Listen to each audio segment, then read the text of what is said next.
All right, on the ropes out here, Triple Threat Gym with my dog, Travon, the Sniper Marshall, currently 6-0, 5 KOs. Back in action December 17th, man. How excited are you? Man, I'm excited, man. Been a long time. Believe it, almost been like 6 months since my last fight, so I'm itching to get back.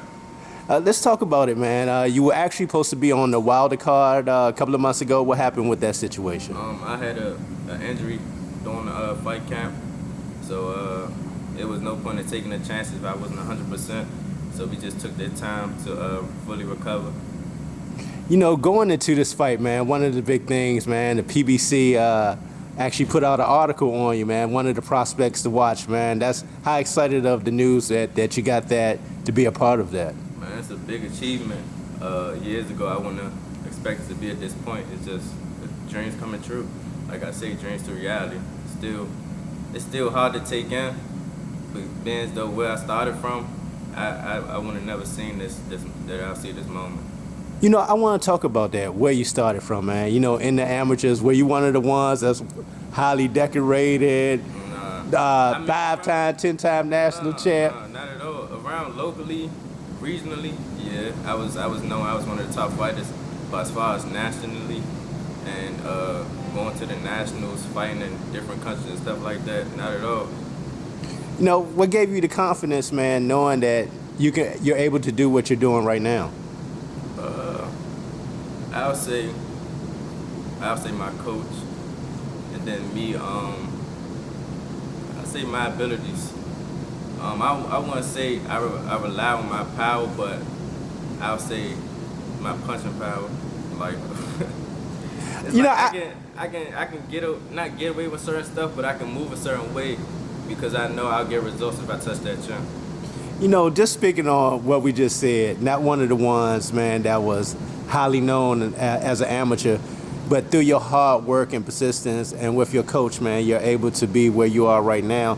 Talk about your relationship with the PBC, man, and how you feel about it, because you hear so much lately about the talk with Al and PBC and Fighters Don't Fight, man, but for a young fighter, man, they seem to really put a vested interest in you. I just worry about me. I don't really think about that. I know they're doing a good job with me and my team, PMG. So I just worry about myself. I'll let them handle that. Some other fighters, I can't speak from my experiences. Yeah, that's what I was saying. Speaking from your experience as a young fighter, man, they're really actively invested in you. You've been on TV, what, all of your fights almost? I would say except for two. Except for two. Mm-hmm. And how was it going up to Minnesota, man, for those fights and building that fan base? And one time I saw the video with you signing autographs and everything. As a young fighter, less than 10 fights, who didn't have that machine behind them of Right. USA boxing, man. Mm-hmm. Talk about that. Man, it's a blessing. It actually still shocks me as after my fights and I'm walking back to the locker room, people screaming my name like Travon, I come from this place and that place to come and see you. I'm just like, damn. Like, wow, they really traveling, hopping on flights to come see me fight from different parts of the world. And it's just crazy. But Minnesota, that's like my second home. I love to fight up there. The energy is just so uplifting and energizing there. It's crazy.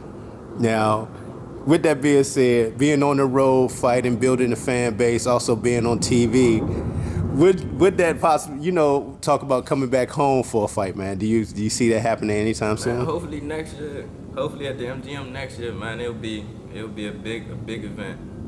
You know, speaking of that, what you just said, the MGM in our area down at the National Harbor, man, are they going to start bringing back fights to that, as far as you know? Honestly, I'm not for sure, but I'm hoping they will. I believe the last fight that was there was the Devin Haney fight. Yeah, I was there, Devin Haney fight, yeah. So yeah, hopefully when Jerry get back, you know, he can be the main event.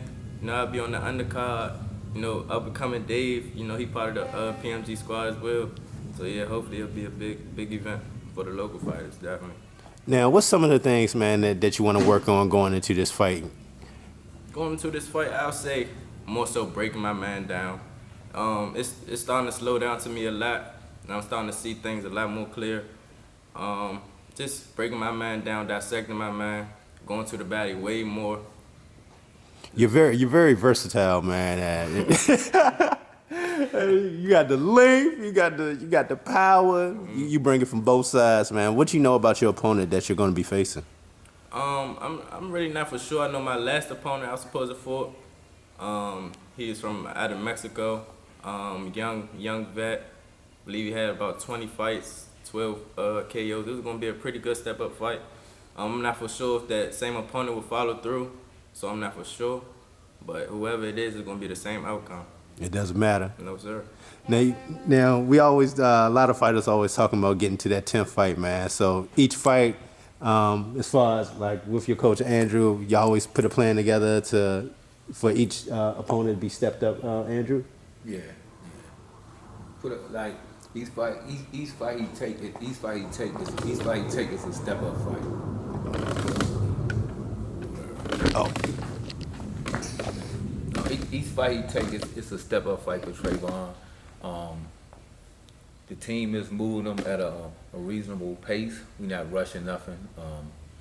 When we think it's ready for him to step up, we step up. As you can see, each fight is a step up fight by fight. Man, how did someone like Trey get into this type of position, man?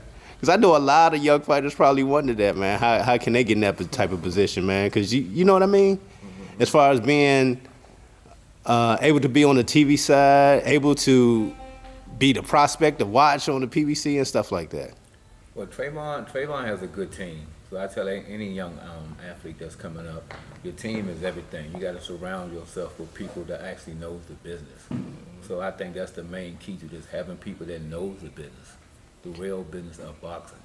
That's a great point, Andrew, because you professional boxer yourself. You know the ins and outs of the business, the what to do, what not to do, the dirty game of the business. So you know all this with that knowledge, man. So you're able to do that with your fighters, correct? Yeah, I kind of like, I teach my fighters as they grow. I'm an open book to them. I expose everything to them so they can understand the business. I don't want them just letting someone tell them something and they believe anything that someone tells them. So I allow them to see stuff, everything. I ask questions, so that helps them grow too, knowing that the trust factor is there. How dangerous is Trey as a young prospect at 147 with the height, reach, and the power that he has? I think this guy's unlimited. I think his ability, he kind of like has it all. I look at him down the line,